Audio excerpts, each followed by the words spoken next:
Three, two, one. Okay.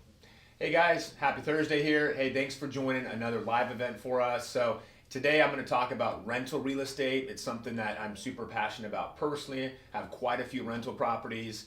Dad pushed me hard as a little guy. As soon as I came into the business, hey man, get into rentals. So it's been something fun. I talked to a lot of clients about it, but I think there's some misconceptions as well. So kind of wanted to run through a few things as to why I like real estate, especially the rental side to own it, why I think it's an awesome investment, and hopefully maybe answer some questions or give some insight to you guys to think about. So the number one thing for me guys, or a big piece, one of the reasons is someone else is paying for the appreciation I get.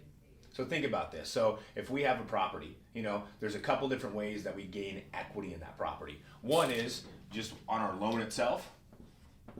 The loan balance is going down. Every month when we have, say, a principal and interest mortgage, even if we're not cash flowing, let's just say our rental income is the same as what that mortgage payment is.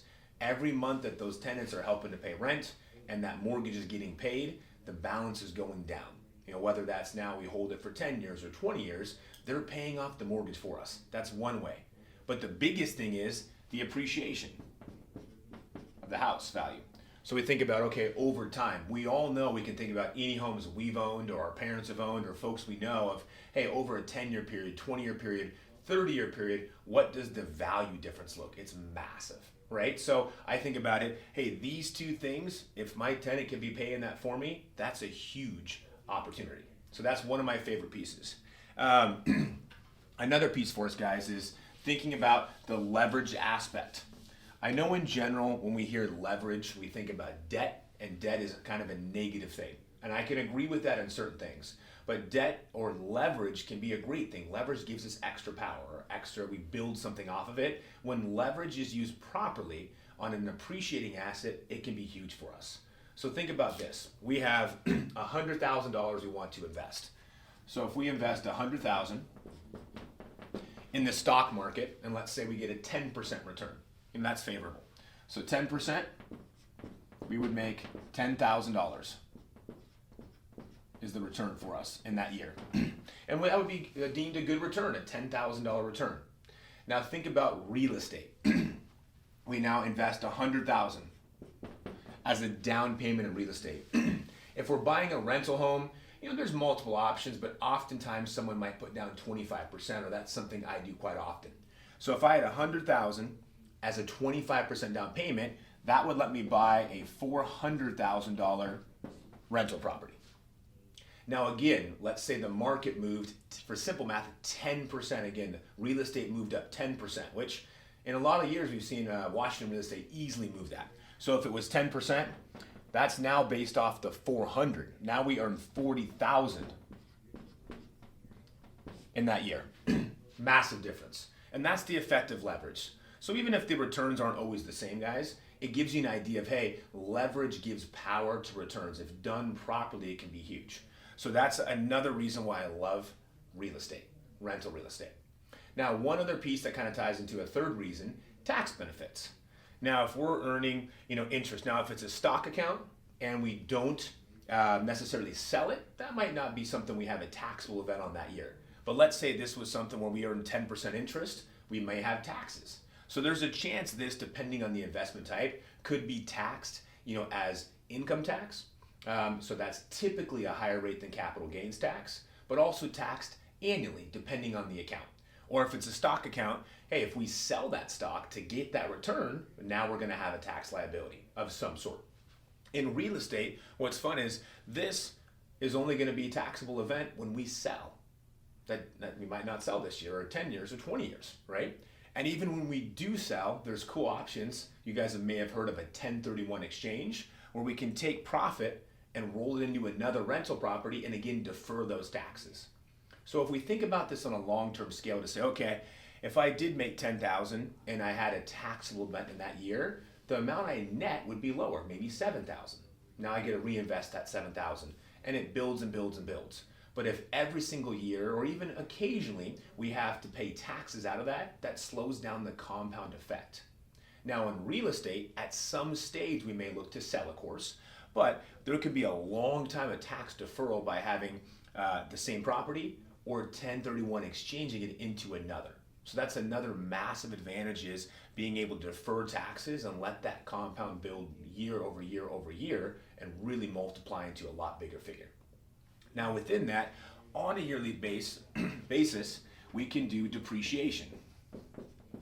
So for me, it's been something I think is very cool, but it's kind of funny to comprehend. The idea of depreciation is, hey, we're buying an asset. Say we had a factory, we buy something to make something, or it's a machine that makes car parts, right?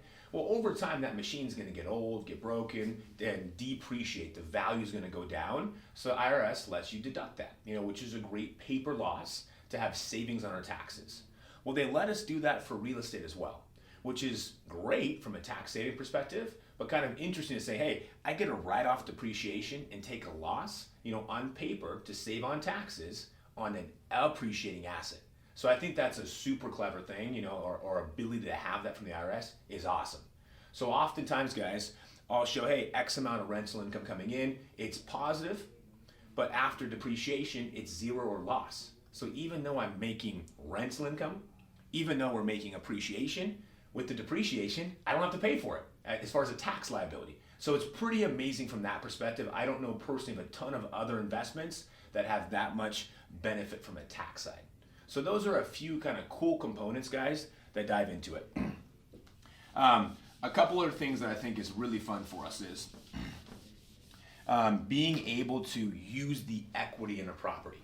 And I think a lot of times we don't maybe realize this, and this is the same for our primary residence. If we have a home, let's say for very simple numbers, it's worth $1 million.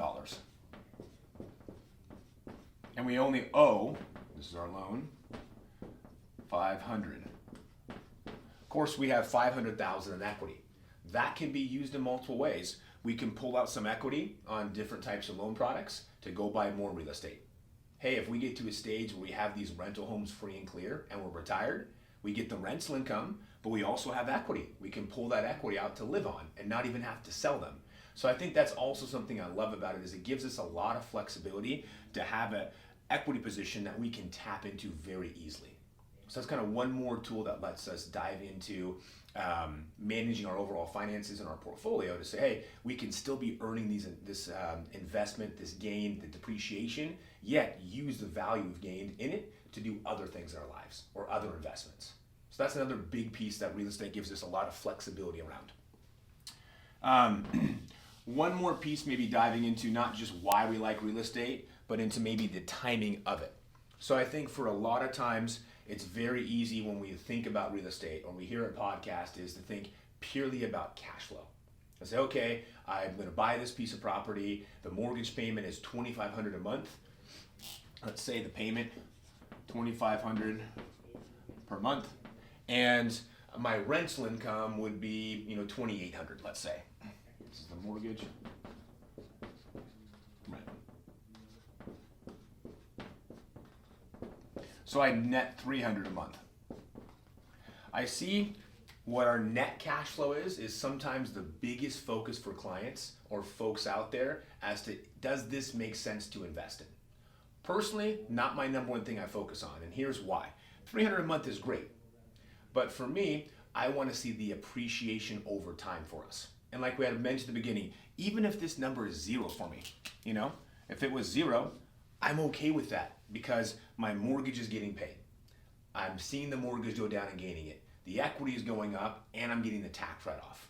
So again, I would just caution folks is cash flow is awesome, but I see a lot of people sometimes that turn away from an investment opportunity because the cash flow is zero or even sometimes negative. I don't want to see giant negative numbers, but personally I bought in a property where, hey, at the moment, it's minus $200 a month. How I look at that is, hey, that's going to cost me $2,400 for the year. Not a huge thing if I factor in all those other benefits. And over time, rent will go up for us, right? So very shortly, those properties I come in, maybe do a mini remodel. I roll over the leases, get new tenants in there, bump things up, and it's temporary. So again, I would just have a caution there to say, we got to evaluate every single scenario, but I think cash flow is the most focused on component, but in reality, a major opportunity, at least for me personally, is the appreciation aspect of over time. So again, I think if we're looking for a cash flow style investment, real estate can be good, but if you want growth in net worth and wealth gain over time, That's a huge tool that real estate brings for you. So, a couple of different insights to clue into, but some major benefits to it. It's one of those investments, again, that has some pretty cool tax advantages. You get the leverage aspect, and then again, that gain on appreciation. So wanted just to provide a little bit of insight there. Hopefully you can tell, guys, I'm passionate about it, have a lot of rentals, I love it. So if you ever have questions on it, just in general, or how can you maximize your own rentals, or how can I use maybe the equity in my house to help buy another rental, feel free to reach out or shoot me a DM, and I'd absolutely love to connect and talk through it in more detail. So hope everyone has a great rest of the week, and I appreciate you joining for a few.